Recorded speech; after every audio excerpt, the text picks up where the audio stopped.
नमस्कार, ये है कास इंडिया और आप देख रहे हैं मेडिकल डायलॉग।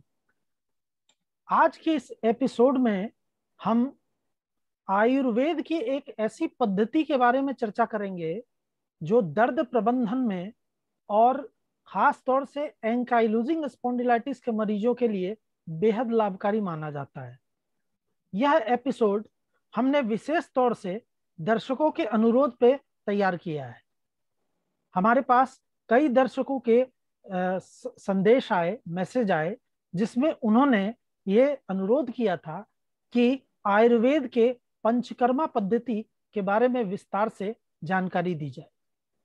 तो इस बारे में हम हमारे साथ चर्चा करने के लिए और जानकारी साझा करने के लिए मौजूद हैं दिल्ली के प्रशांत विहार स्थित पंचकर्मा अस्पताल के चिकित्सा निदेशक डॉक्टर राजपाल पराशर।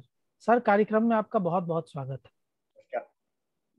डॉक्टर साहब, कार्यक्रम की शुरुआत हम इससे करना चाहते हैं। सबसे पहले आप ये बताइए कि ये पंचकर्मा पद्धति क्या है।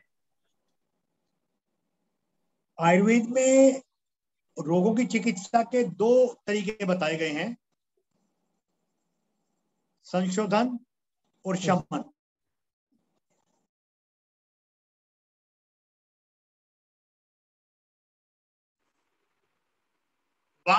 का और इन तीनों दोषों की जो साम्य अवस्था है, जब ये तीनों बैलेंस में होते, इक्विलिब्रियम में होते हैं, तब हम स्वस्थ होते हैं। और जब इनका संतुलन बिगड़ जाता है, जब ये असामान्य अवस्था में होते हैं, तब हम बीमार हो जाते हैं।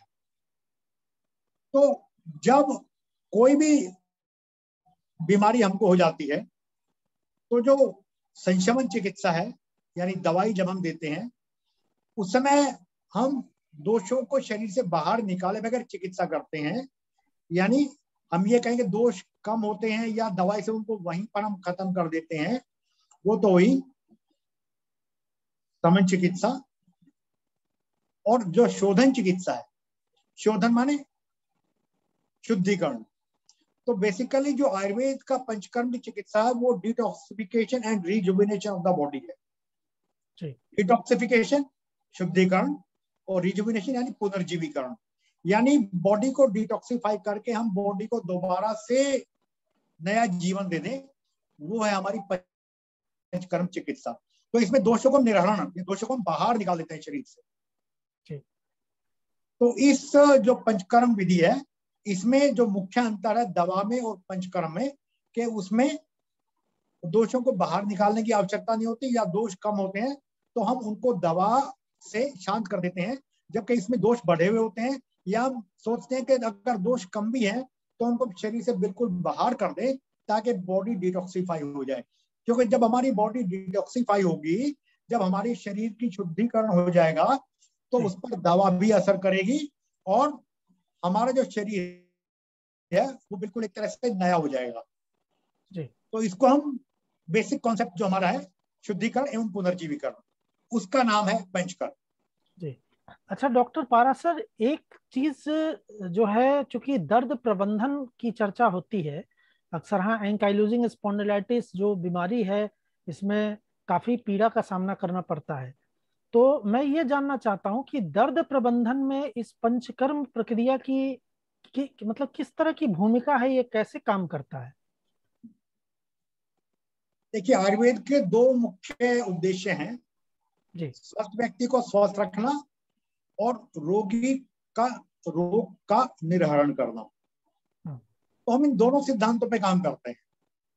यानी अगर किसी को कोई भी बीमारी नहीं है, तो हम बॉडी को साल में एक बार या साल में 2 बार डिटॉक्सिफाई करके और उसके दोषों को बाहर कर देते हैं, तो हमें बीमारी नहीं होती। और दूसरी है, जब हमारे शरीर में रोग हो जाएं, तो उस केस में हम रोगों को दोषों के माध्यम से बाहर निकालते हैं। तो बात जैसे स्पॉन्डिलाइटिस की आपने करी, इसी तरह की और भी बहुत सारी बीमारियां जिन पर हम चर्चा करेंगे आज के इस चर्चा में, कि जो शारीरिक और मानसिक बहुत सारे रोग हैं जिनमें के हम दोषों को निर्धारण करते हैं जिनमें अधिक शरीर में दर्द होता है, कष्ट होता है, पेन होता है, और ये पेन मैनेजमेंट को तो मैनेज करते ही हैं, लेकिन साथ में उसका जो मूल कारण है, जो रूट कॉज है, उसको भी शरीर से समाप्त कर देते हैं। जैसे आपने स्पॉन्डिलाइटिस की बात करी जी, तो स्पॉन्डिलाइटिस में क्या होता है कि वात और पित्त दोष, ये दो जो है शरीर में प्रबल हो जाते हैं। जी, क्योंकि सामान्यतः जितने भी हमारे इस तरह के बीमारियां होती हैं, कुछ और है, तो हम उसको कहते हैं कि जी, जी, शरीर में वात का प्रकोप हो गया, वात दोष बढ़ गया है। जी, और कफ जब उसके साथ मिल जाता है तो वो फिर इस तरह की समस्याओं को पैदा करता है, जिनसे कि स्पॉन्डिलाइटिस है, शियाटिका है, या स्पाइन की जितनी प्रॉब्लम है जिसमें हम शरीर को सीधा नहीं कर पाते हैं, हम उठने बैठने या अपना कोई भी कार्य करने में जब कष्ट का अनुभव करते हैं, तो वो इस श्रेणी में आ जाते हैं। तो जैसे मैंने बताया कि जो हमारे 3 दोष होते हैं, तो वो पंच महाभूतों से बने होते हैं, आकाश, वायु, अग्नि, जल और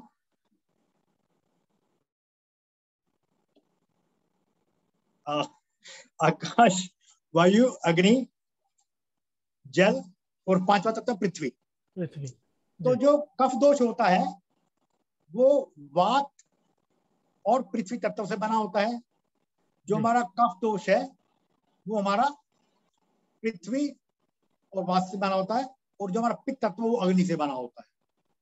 तो हम जब बात करते हैं स्पॉन्डिलाइटिस की ऐसी बीमारियों की, तो हम ये मानते हैं कि वहां पर वात और कफ दोष ने मिलकर हमारे शरीर को जकड़ दिया, वो रोग पैदा कर दिया है। वात यानी कि वायु और आकाश, और कफ यानी कि पृथ्वी और जल तत्व। तो जब इन चारों तत्वों का समावेश किसी एक अंग में हो जाता है, जब ये हम कहें कि दोष होते हैं, जी, और हम ये कहेंगे कि हम स्पॉन्डिलाइटिस है, शियाटिका है, या डिस्क की जो प्रॉब्लम्स है, जी, ये तब हमें घेरते हैं। और जब हमारा जो चिकित्सा का मूल जो इसमें सूत्र है वो ये है कि हम वात को शांत करें, कफ को बाहर निकालें, और वात और कफ जो बढ़ गए हैं खासकर स्पॉन्डिलाइटिस जैसे रोगों में, तो हम जी, उनको इक्विलिब्रियम, उनको संतुलित अवस्था में ले आए। जी। डॉक्टर पारासर, अगर हम और आगे जी, चलें जी, जी, जी, बताइए। तो बहुत से हमारे जो लाइफ स्टाइल डिसऑर्डर्स हैं, हम्म, मैं उसको थोड़ा सा आगे बढ़ा रहा हूँ। जी, जी, जी, तो उसमें जैसे फैटी लीवर है, या मोटापा है, या बहुत से और इस तरह की चीजें हैं, तो उसमें कफ दोष की प्रधानता होती है। तो इस तरह के जितने भी शारीरिक दोष हैं उनका हम शमन पंचकर्म की विधि से करते हैं। इसी तरह के जो मानसिक दोष बहुत सारे हैं, तनाव है, नींद ना आना है ना, डिप्रेशन जी, है, इस तरह के मानसिक को उसमें पंचकर्म विधि का प्रयोग करते जी। यानी केवल दर्द प्रबंधन ही नहीं बल्कि कई बीमारियों में ये उपयोगी है। और ये पंचकर्म की जो प्रक्रिया है इसको कृपया आप विस्तार से समझाएं सर। हैं। ओके। जी, पंचकर्म जैसे नाम से स्पष्ट है कि इसमें 5 कर्म होते हैं: वमन, विरेचन, आस्थापन, अनुवासन, नश्य कर्म। जी, और जो सर्जरी के हमारे आचार्य सुश्रुत, उन्होंने आस्थापन अनुवासन को एक ही वस्ती कर्म लिया है, और इसकी जगह रक्त मोक्षण को एक अलग कर्म माना है। जी, इनकी डिटेल में बाद में बताऊंगा, क्योंकि प्रधान कर्म कहे जाते हैं। उससे पहले 2 कर्म और किए जाते हैं, उनको पूर्व कर्म बोलते हैं। वह वमन और विरेचन। जी, यानी जब भी हम पंचकर्म की बात सोचेंगे, तो उससे पहले जो शुद्धिकरण की बात है, तो शुद्धिकरण के लिए वमन और विरेचन का प्रयोग करते हैं। या हम कहेंगे कि दोषों को जो अपने शरीर से बाहर निकाल, उसके लिए शरीर को तैयार करते हैं। जी, तो शरीर को जो तैयार करने की जो प्रक्रिया है, उसमें हम पूर्व कर्म का प्रयोग करते हैं, वमन का। वमन और विरेचन तो उसमें है। स्नेहन और स्वेदन का।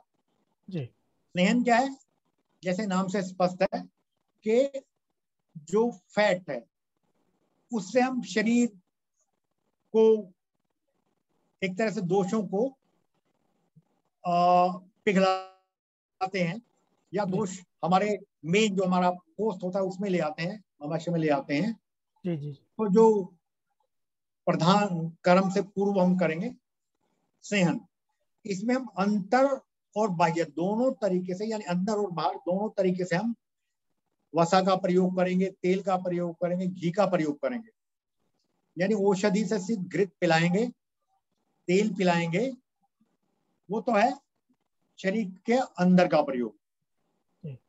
और जो बाहर का प्रयोग है उसमें हम औषधि से जो सिद्ध हमारे तेल हैं उससे हम शरीर की मालिश करेंगे। जो औषधि का और स्नेह जो तेल है उनका प्रयोग जब हम शरीर पर मालिश के रूप में करेंगे, मसाज के रूप में करेंगे, तो जहां जहां जो दोष है वो वहां तैयारी करेगा वापस आने के लिए, शरीर के जहां से हम उनको निराकरण कराते हैं।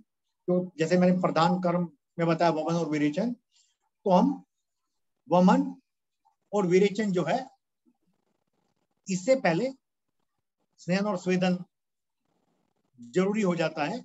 नहीं तो अगर स्नेह और स्वेदन नहीं करें तो दोष शरीर से बाहर नहीं निकल पाता। उसके बाद आते हैं हम स्नेहन के बाद स्वेदन पर। स्वेदन का अर्थ है शरीर से पसीना निकालना जी, या शरीर को गर्मी देना, जिससे कि हमने जो स्नेहन कर्म कराए हैं, घी पिलाया है या शरीर की मालिश करी तेल से, उससे जो दोष जहां पर पूरे शरीर में स्थित थे वो आ जाते हैं हमारे पेट की तरफ या छाती की तरफ। डॉक्टर साहब बीच में एक सवाल और मैं करना चाहूंगा। आपने जो कहा ये प्रक्रिया जो बताई है इससे ही संबंधित है। जैसे अभी ये गर्मी का मौसम है, तो क्या इस मौसम में भी ये प्रक्रिया अपनाई जा सकती है मरीजों पे? हाँ बिल्कुल। जी वास्तव में जो तीन दोष है वो अलग अलग ऋतुओं में प्रकोपित होते हैं। जी जी। तो जैसे वसंत ऋतु में कफ का प्रकोप होता है तो हम उसमें वमन के द्वारा निकालते हैं, उसमें कफ की प्रधानता होती है। इस तरह ग्रीष्म ऋतु में जो है वमन यानी विरेचन वाले कर्म करते हैं। तो सभी ऋतु में हम उनको कर सकते हैं। ओके। वो अलग बात है कि स्नेहन या स्वेदन की मात्रा का हम निर्धारण करते हैं कि किस ऋतु में कौन सा कर्म कम कराया जाए या अधिक कराया जाए, या कौन सा कर्म कम मात्रा में कम समय उसको दिया जाए। ये निर्धारण हम रोगी की प्रकृति, रोगी का बल और मौसम यानी ऋतु को देखकर तब इसका निर्धारण हम करते हैं। जी। तो हम बात कर रहे थे स्नेहन और स्वेदन की। जी तो स्वेदन यानी पसीना, तो उसमें स्वेदन हम दो प्रकार से कराते हैं। जब हमने कई दिन तक, क्योंकि हर व्यक्ति का बल अलग अलग होता है, एक मोटा व्यक्ति है, एक पतला व्यक्ति है, एक व्यक्ति लंबा चौड़ा बलिष्ठ है, एक दुबला पतला कृशकाय है। तो उसमें हम स्नेहन की और स्वेदन की मात्रा इन सभी बातों को ध्यान में रखकर निर्धारित करें। तो स्नेहन जब हमने करा दिया, उसके स्वेदन के लिए हम दो तरीकों का प्रयोग करते हैं, वाष्प स्वेदन और रूक्ष स्वेदन। वाष्प स्वेदन यानी जैसे आजकल हम स्टीम का प्रयोग करते हैं कि हम उसको स्टीम बॉक्स में रोगी को बिठा देते हैं, लिटा देते हैं। स्नेहन से जो है बाहर आने के लिए तैयार है, वो फिर हम स्वेदन से उसको गर्मी देकर, पसीना देकर और आगे के लिए तैयार करते हैं कि वो शरीर वहां पर आ जाए शरीर में जहां से उसको बाहर निकालना है। तो जैसे वाष्प स्वेदन की बात कर रहा, स्टीम की बात कर रहा था, तो स्टीम बॉक्स में हम रोगी को लिटा देते हैं और वहां उसके जो दोष होता है वो फिर कोष्ठ यानी छाती में और पेट की तरफ आने शुरू हो जाते हैं, जहां से कि हमने जो पंचकर्म, मुख्य जो 5 कर्म उनके माध्यम से फिर हम शरीर को बाहर निकालते हैं। जो रूक्ष स्वेदन है उसमें हम स्टीम का प्रयोग नहीं करते हैं, उसमें हम ड्राई हीट देते हैं। ड्राई हीट देने के कई तरीके हैं, जैसे एक तो हम सीधा आग करें कि अभी आग के पास रोगी को बिठा दें या हीटर के पास बिठा दें, और या फिर हम जो आजकल प्रयोग करते हैं उसमें हम इंफ्रारेड लैंप का प्रयोग करते हैं। हम लकड़ी का बॉक्स होता है और उसमें इंफ्रारेड लैंप हम फिट कर देते हैं। इंफ्रारेड लैंप क्योंकि डीप हीटिंग करता है, वो डीप पेनिट्रेट करता है बॉडी में, वो हड्डियों तक उसकी हीट पहुंचती है।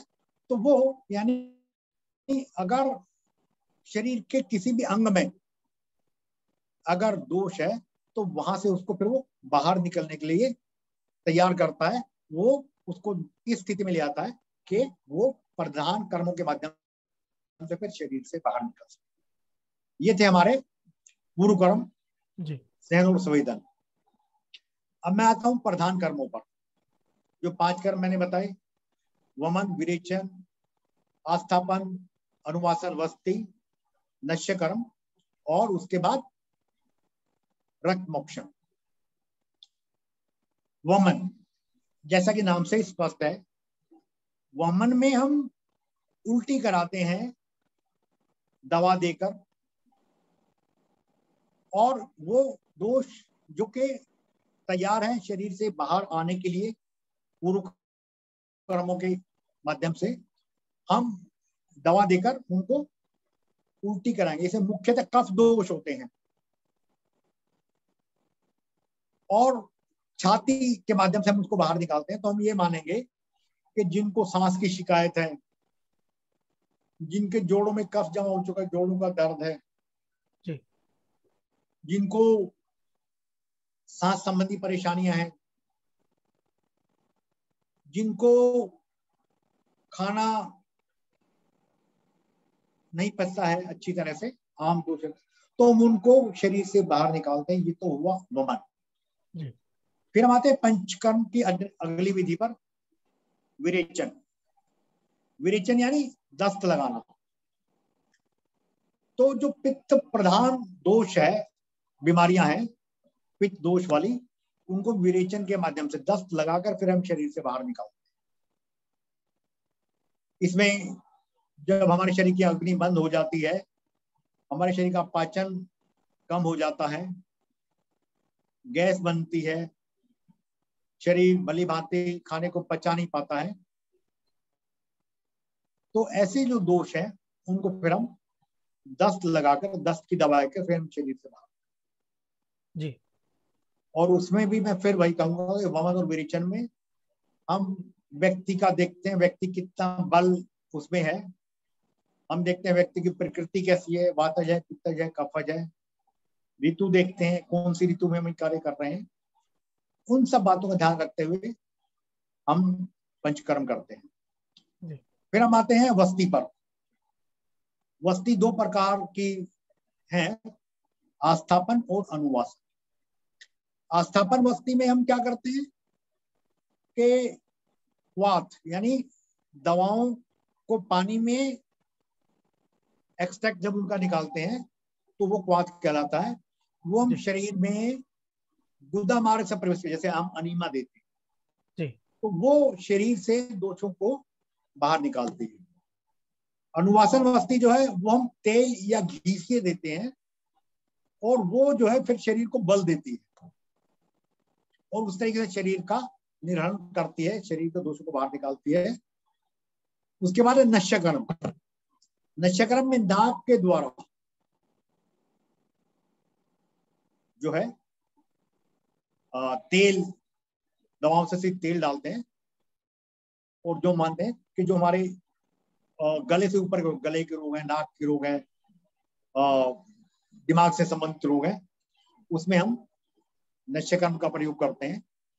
इसके अलावा अभी जो मैंने बताया वस्ती कर्म, तो गुदा मार्ग के अलावा हम मूत्र मार्ग से, यूरेथ्रा से, और योनि मार्ग से यानी वैजाइना से भी हम कुछ वस्ती कर्म करते हैं। और मूत्र मार्ग के जो ऐसी बीमारियां होती हैं जो आमतौर पे दवाई से ठीक नहीं हो पाती, उनका तो हम मूत्र मार्ग से वस्ती देते हैं। और जो योनि मार्ग से हम देते हैं उसमें जैसे ट्यूब्स कई बार ब्लॉक होती है, उसके वजह से गर्भाधान नहीं हो पाता है, कंसीव नहीं कर पाती है लेडी, या जो गर्भ है वो इस वजह से नहीं हो पाता कि हमारे गर्भाशय में कुछ विकृति होती है, यूट्रस में कुछ गड़बड़ी होती है, जी। तो जो हमारे जेनिटो यूरिटरी ऑर्गन्स है उसके लिए हम वस्ती का प्रयोग करते हैं। और काफी केसेस में जहां पर के गर्भधारण किसी भी तरीके से नहीं हो पाता है और सिर्फ IVF ही एकमात्र रास्ता बताया जाता है, वहां पर हमारी वस्ती काम करती है। उसके बाद गर्भधारण हम कहते हैं सफलतापूर्वक हो जाता जी। है। जो लोग जैसे हमारे सुश्रुत आचार्य हैं, जो सर्जरी की हमारी ब्रांच है, जी। उसमें वस्ती कर्म दोनों को, आस्थापन और उन्मोचन को एक ही माना गया है। उसमें 5वां कर्म बताया रक्त मोक्षण, यानी कि दूषित रक्त को शरीर से बाहर निकालो। इसके लिए मुख्यतः हम लीच थेरेपी को प्रयोग में लाते हैं, जलों का जोंक को प्रयोग में लाते हैं। ओके। और वो हम शरीर पर लगाते हैं, जिससे कि जो शरीर में दूषित रक्त है उसको वो चूसकर बाहर निकाल देती है। इसके लिए हम लीच का चयन करते हैं।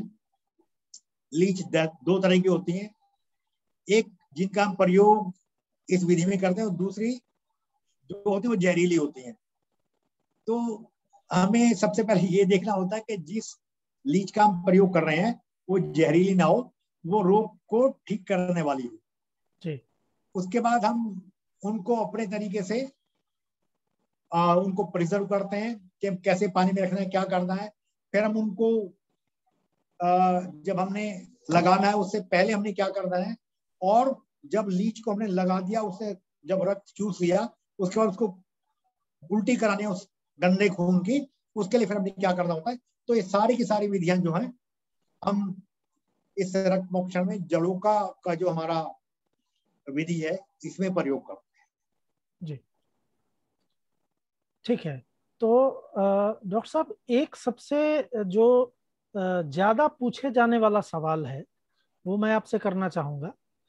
दरअसल हमारे दर्शकों ने हमसे ये जानने की कोशिश की है कि एलोपैथ में इंश्योरेंस की व्यवस्था है, यानी कि स्वास्थ्य बीमा।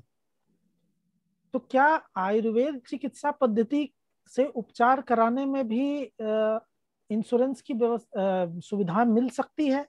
और अगर मिल सकती है तो ये कहाँ, किन किन संस्थानों में प्राप्त किया जा सकता है?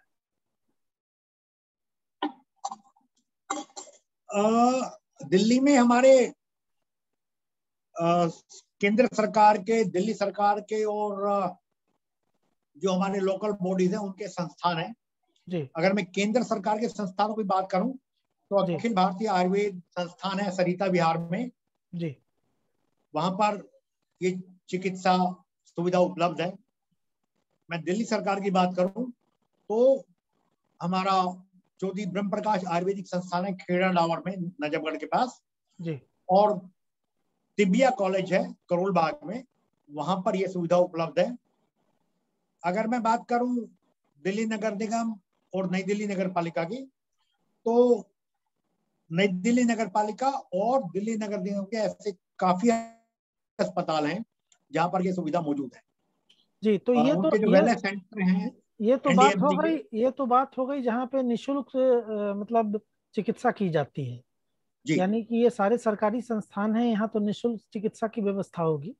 लेकिन कोई ऐसा संस्थान भी है जो प्राइवेट है या निजी है, जहाँ अगर कोई व्यक्ति जाकर अपना उपचार कराना चाहे तो वहाँ स्वास्थ्य बीमा के जरिए उनको ये चिकित्सा सुविधा मिल सके, ऐसा कोई क्या आयुर्वेदिक संस्थान है? जहां तक बीमा की बात है तो इसको अब शामिल कर लिया गया पंचकर्म को। जी। और मेरी जानकारी में काकाडुम्मा में आयुर्वेदा कोटक शाला वैद्य कोट्टाकल आर्य वैद्यशाला है, जी। उसमें सुविधा उपलब्ध है जहां पर के बीमा के अंदर करा सकते हैं। इस तरह दिल्ली में और भी काफी संस्थान है जहां पर की बीमा के अंदर इस तरह की चिकित्सा सुविधा प्रदान की जाती जी। डॉक्टर साहब, चूंकि ये जो समय चल रहा है बड़ा चुनौतीपूर्ण है, ये कोरोना संक्रमण का काल है। इस काल में, इस दौर में पंचकर्म जैसी प्रक्रिया क्या किया जा सकता है या नहीं कर सकते? बिल्कुल। क्योंकि हमने जैसे बताया कि पंचकर्म की जो कॉन्सेप्ट है, जो अवधारणा है, वो है ही detoxification and rejuvenation of the body. और चूंकि इस कोरोना काल में हमने समझा है कि इम्यूनिटी सबसे महत्वपूर्ण है रोग से बचाव के लिए। हमने अलग अलग दवाओं का प्रयोग किया है अपनी इम्यूनिटी बढ़ाने के लिए, और अगर हम पंचकर्म की बात करते हैं तो ये मैं कहूंगा मुख्य चिकित्सा है इम्यूनिटी को बढ़ाने के लिए। ये सवाल पूछने के पीछे मेरा उद्देश्य ये था डॉक्टर साहब कि चूंकि ये कम्युनिकेबल डिजीज है जो कोरोना है, ये संक्रमण फैलता है इससे एक दूसरे में, एक इंसान से दूसरे इंसान में। तो क्या ऐसे वक्त में कोई व्यक्ति पंचकर्म जैसी चिकित्सा प्रक्रिया करा सकता है? क्या उसके लिए सुरक्षित होगा? नहीं, उसके लिए जैसे मैं अपने अस्पताल की बात करूं तो हमने ये बिल्कुल मतलब जो कंपलसरी कर रखा है, जरूरी कर रखा है कि जिस व्यक्ति को पंचकर्म करवाना है वो 24 से 48 घंटे पहले की कोविड नेगेटिव की रिपोर्ट हमारे पास लेकर आएगा। हमारा सारा का सारा स्टाफ जो है वो वैक्सीन लगवा चुका है, और उसके बावजूद भी हम पूरी सावधानी बरतते हैं। हाइजीनिकली हम देखते हैं कि साफ सफाई का पूरा ध्यान हो। हम देखते हैं कि हमारे पूरे स्टाफ ने मास्क पहने हो, आवश्यक जो साफ सफाई की सुविधाएं हैं वो उन्होंने बिल्कुल ऑब्जर्व करी हो। और इसलिए हम मरीज से भी ये अपेक्षा करते हैं, ये उसके लिए जरूरी है कि वो कोविड नेगेटिव की अपनी रिपोर्ट लेकर आए 24 से 48 घंटे पहले की, तब हम उसकी पंचकर्म चिकित्सा शुरू करें।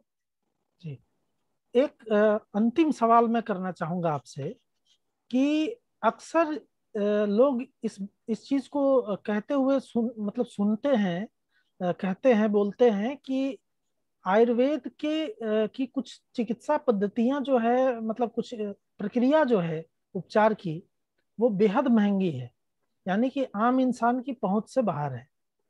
तो जैसा कि ये एंकाइलोजिंग स्पॉन्डिलाइटिस के जो मरीज हैं वो आर्थिक रूप से ऐसे ही चुनौतियों का सामना करते हैं, मतलब मजबूर होते हैं आर्थिक रूप से, क्योंकि एलोपैथ की चिकित्सा बहुत महंगी है, इनको कोई स्वास्थ्य बीमा भी नहीं मिलता। तो आखिर कैसे ये जो पंचकर्म है या इस तरह की जो चिकित्सा प्रक्रिया है जिससे खास तौर से पीड़ा का निदान किया जा सकता है, दर्द प्रबंधन किया जा सकता है, इसको हम आम लोगों के दायरे में ला सके, आम लोगों के पहुंच में ला सके, आपके हिसाब से हमें क्या करना चाहिए? देखिए, सबसे पहले तो मैं ये स्पष्ट करना चाहूंगा कि आयुर्वेदिक चिकित्सा महंगी नहीं है जी। अगर किसी बीमारी में हमें लगता है कुछ ऐसी दवाएं या कोई ऐसी चिकित्सा करनी है जो महंगी है जी, जितने की हम समझ लेते हैं। अगर हम जो हमारे मॉडर्न मेडिसिन के अस्पताल हैं, आपने देखा कोरोना काल में 5 लाख, 10 लाख, 12 लाख, 15 लाख, 20 लाख तक लोगों के बिल बने।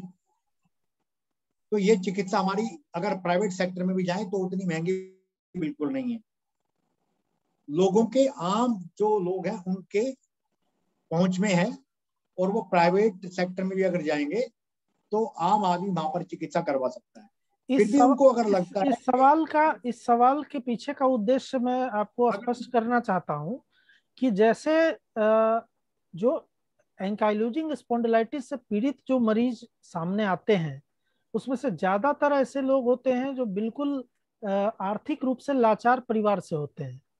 मतलब वो एक सामान्य क्या, मतलब बहुत ही जो आप और हम सस्ता जिसे कहते कहते हैं आमतौर पे, उस इलाज को भी अफोर्ड नहीं कर सकते।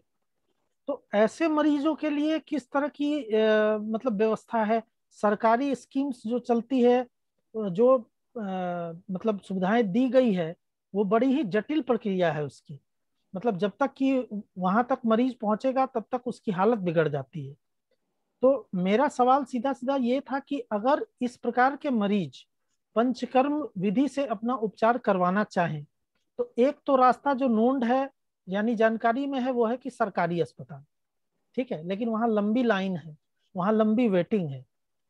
तो आप एक विशेषज्ञ हैं आयुर्वेद के सरकारी अस्पताल से भी हैं, तो आप क्या मतलब ऐसी मतलब आप क्या सलाह देंगे, क्या ऐसा उपाय आप बता सकते हैं कि एक आसान रास्ते से उनका उपचार हो जाए?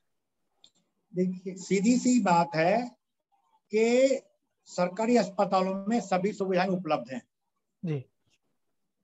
और वहां पर बिल्कुल मामूली से चार्जेज हैं, नहीं के बराबर में कहूंगा।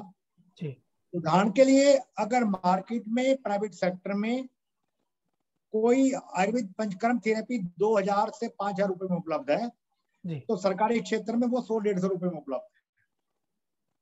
तो इतना तो हम कहेंगे ही कि मामूली सा हम खर्च कर सकते हैं और उसमें बिल्कुल भी मरीज को ये चिकित्सा महंगी नहीं पड़ेगी। जहां तक दवाई की बात है, जी। क्योंकि एंकाइलोजिंग स्पॉन्डिलाइटिस जैसी कंडीशन में हम ये मानते हैं कि शरीर में इतना नुकसान या इतनी गड़बड़ी हो चुकी होती है कि उसको वापस लाना बहुत ही कठिन कार्य होता है। उसमें पंचकर्म की कई विधि हम एक साथ देने को, मैंने बताया पंचकर्म जैसे पूरा आपको अभी विस्तार से समझाया है, जी। तो पंचकर्म की कई विधियों का प्रयोग करेंगे। उसमें हमें दवाइयां भी कुछ महंगी लिखनी पड़ सकती हैं, लेकिन उसके बावजूद भी मैं ये कहूंगा कि वो आम आदमी की पहुंच में है आयुर्वेदिक चिकित्सा। वो आराम से केंद्र सरकार, दिल्ली सरकार या जो हमारी लोकल बॉडीज है, दिल्ली नगर निगम है, नई दिल्ली नगर पालिका का है, उनके अस्पतालों में, उनके इंस्टीट्यूशन में जाकर आदमी इलाज करवा सकता है। यानी यानी पूरे भारत के जो भी सरकारी अस्पताल हैं आयुर्वेद संबंधित, वहां ये निशुल्क उपलब्ध है? जी, ओके। निःशुल्क है या बिल्कुल मामूली से वहां पर चार्ज देना पड़ता है, जैसे मैंने बताया। हम्म। तो वो इतना है कि वो आम आदमी अफोर्ड कर सकता है। ठीक है। और इसके अलावा जैसे कुछ लोग जो ईएसआई में कवर होते हैं, कुछ सीजीएचएस में कवर होते हैं, उनको ये सुविधा फ्री में मिल जाएगी। तो बाकी जो आदमी बचा जिसके पास और कोई सुविधा या और कोई बीमा या और कोई कार्ड जिसके पास नहीं है, उसके लिए सरकारी अस्पतालों में डेफिनेटली मैं कहूंगा कि बहुत ही सस्ते ही सुविधा उपलब्ध है ये, और वहां आम आदमी जा सकता है। और हम कहेंगे जैसे ही आदमी को पता लगे कि उसको इस तरह की शिकायत है, तो वो सीधा आयुर्वेदिक चिकित्सक के पास जाए, ताकि हम शुरू में ही उसकी चिकित्सा वहां से शुरू करें जहां से कि हमने उसके दोषों को निकाल के और फिर उसके शरीर को पुनर्जीवित करना है। तो फिर कोई दिक्कत नहीं है, आदमी जल्दी ठीक हो जाएगा, कम पैसे में ठीक हो जाएगा, कम समय में ठीक हो जाएगा। ठीक है। तो आप आपने देखा कि आयुर्वेद की ये पंचकर्म चिकित्सा प्रक्रिया किस तरीके से दर्द प्रबंधन यानी पीड़ा प्रबंधन में लाभकारी साबित हो सकती है। केवल दर्द प्रबंधन में ही नहीं, ये कई रोगों में भी लाभकारी है, जैसा कि हमारे विशेषज्ञ ने कहा। तो दोस्तों, आपके विशेष अनुरोध पे इस एपिसोड में हमने सीमित समय के अंदर काफी कुछ जानकारी साझा करने का प्रयास किया है। आपसे अनुरोध है कि आप इसी तरीके से हमें लगातार अपनी जिज्ञासाएं जो है लिखकर भेजते रहें, ताकि हम आपके जिज्ञासाओं के समाधान के लिए नए नए वीडियोस जो है आपसे साझा करते रहें। हमें आप नीचे दिए गए स्क्रीन पे नीचे दिए गए मेल आईडी पे अपनी क्वेरीज लिख सकते हैं, अपने सवाल भेज सकते हैं। जिस टॉपिक्स पे आप वीडियो देखना चाहते हैं उसके बारे में लिखकर भेज सकते हैं। इसके अलावा अगर आपको डॉक्टर राजपाल पराशर से और भी कुछ पूछना है, तो आप हमारे मेल एड्रेस पे अपना नाम, अपना आयु और अपने शहर का नाम और एक मोबाइल नंबर लिखकर अपना जो आपका प्रश्न है वह लिखकर हमें भेजें। हम कोशिश करेंगे कि शीघ्र आपको आपकी जिज्ञासा से संबंधित सवालों का जवाब उपलब्ध कराएं। तो अब विदा लेने का वक्त आ गया है। जाते जाते मैं डॉक्टर राजपाल पारासर का आभार व्यक्त करना चाहूंगा कि उन्होंने काफी समय निकाला हमारे लिए, और ये भी उम्मीद करता हूं कि आगे भी हमारे इस जागरूकता अभियान की कड़ी को मजबूत करने के लिए हम हमारा सहयोग करेंगे तो जरूर जी। तो तब तक के लिए आज्ञा चाहता हूँ। फिर से नए एपिसोड के साथ, नए वीडियो के साथ आपके बीच उपस्थित होऊंगा। तब तक के लिए नमस्कार। नमस्कार।